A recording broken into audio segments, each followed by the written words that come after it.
এই মেয়ে, কে তুমি? এভাবে বাসায় উকিঝুঁকি দিচ্ছে কেন? আবার সাথে ব্যাগপত্র আছে দেখি। কোথায় যাবে তুমি? কই যাবো এটা আপনি এরকম কেন? জেনি সেখানে যাবো। শোনো, এটা আমার বাবার বাসা।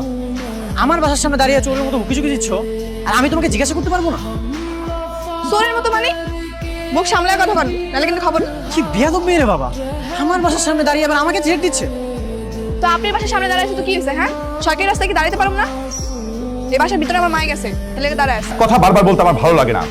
আমি তো বলেছি যে তোমার স্বামীর টাকা তোমার স্বামীকে আমি ফেরত দিয়ে দিয়েছি। মিথ্যা কথা বললেন না ভাই। আমার স্বামী মারা যাওয়ার সময় টাকার কথা বলছে। একটা মানুষ মরার সময় মিথ্যা কথা বলে না। তার মানে আমি মিথ্যে বলছি? আশ্চর্য, আমি কেন মিথ্যে কথা বলবো? আর একই টাকা কি আমি তোমাদেরকে বারবার ফেরত দেবো? দয়া করে আমার টাকাটা দেন, আমি বড় বিপদের মধ্যে আছি। তোমাদের থেকে টাকা নিয়েছো? চাবি দিয়ে যাও, সারাদিন ঘোরাফেরা করো। মা অসুস্থ, তার খোঁজ খবর রাখতে হয় না? সরি বাবা।